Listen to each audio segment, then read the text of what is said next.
Chapter 65 A Very Brief History of a Very Complex Place. In Afghanistan, Osama bin Laden, leader of the terrorist organization Al-Qaeda, claimed credit for the destruction of New York's Twin Towers. Much of the actual planning of 9/11 was carried out by an Al-Qaeda group in Hamburg, Germany. United States officials knew bin Laden in the 1970s when Afghans were fighting Russia. Bin Laden had trained Muslim volunteers to fight the Russians with American support. Some background here might help. Afghanistan is located at a crossroads between India, Iran, and Central Asia, where Europe and Asia found passageway to each other. Alexander the Great and his mighty Greek army marched from Persia into Afghanistan in 320 BCE. There, Alexander faced his fiercest battles and grievous losses. Even then, Afghanistan was a country with an ancient heritage. Some of the world's first farming communities had appeared there, tens of thousands of years earlier. Alexander's army learned what others would learn later. Afghans would fight foreign forces just because they were foreign. Its people have a tradition of taking what they learn and want from invaders. There have been many and using it in their own ways. Some left their languages, Pashto, Afghan, and Farsi, Persian. An Arab-Muslim conquest in the 7th century made Islam the common religion. In 1747, a Pashtun leader, Ahmad Shah, established an Afghan state in the south and east. That state gradually conquered nearby Taga, Hazara, and Uzbek areas to the north and west. Today, Pashtuns made up about half of the population. Tajiks about 25%. Statistics are shaky as there has been no official census in Afghanistan since 1979.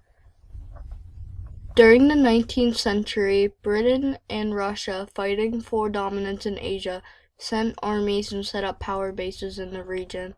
The Persians and Iranians sent warriors too. The British tried to rule the unruly Pashtuns, which led to disaster after disaster.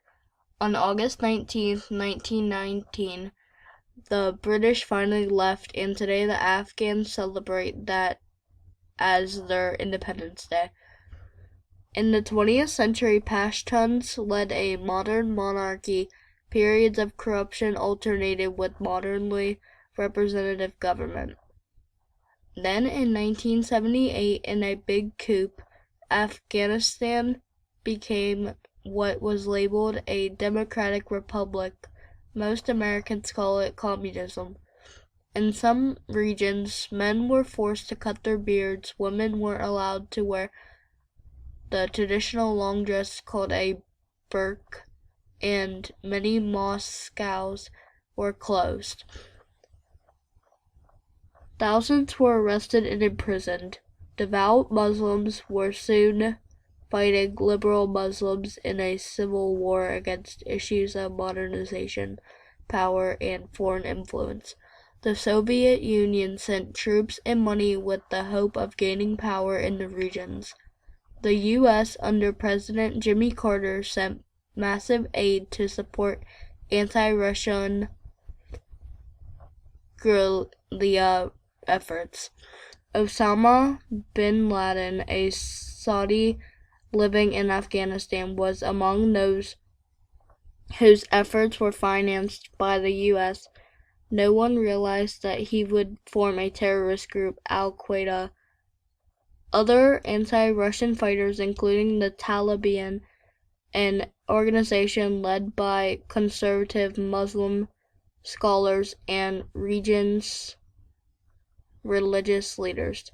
With a medieval agenda, they thought women should have almost no rights and everyone should pay to Allah exactly as ancient Afghans did. The Taliban's radical extremists learned how to be terrorists. The Russians, expected to rule Afghanistan, stayed for a decade, finally leaving in defeat after lost 15,000 soldiers. By the year 2000, the Taliban controlled 90% of the country, providing free schooling for Afghan boys, not girls, in schools called madrasas, where students were taught to modernize the Quran and hate all things Western or democratic. In early 2001, Taliban militia destroyed all statues in the nation, including 2 ancient giant Buddhas in Bamiyan, near Kabul. Taliban religious leaders said the figures were idolatrous and un-Islamic. Much of the international community, including some Islamic nations, said they were historic treasures. After 9/11, the United States and its allies invaded Afghanistan. We were determined to capture Osama bin Laden, but bin Laden, who was Afghan and had only a small following there, soon moved to neighboring Pakistan, a nation with nuclear weapons and an unstable government. Suicide warfares and extreme tactics began to threaten Pakistan as the Taliban spread there too. It didn't take long for the U.S.-led coalition forces to topple the Taliban in Afghanistan. But remember, Afghanistan has a long history of resisting outside forces.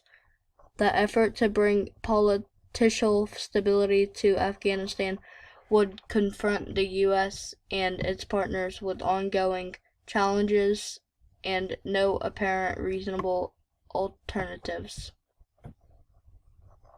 Osama bin Laden, who claimed responsibility for 9/11, was killed on May 2, 2011, in a raid authorized by President Barack Obama.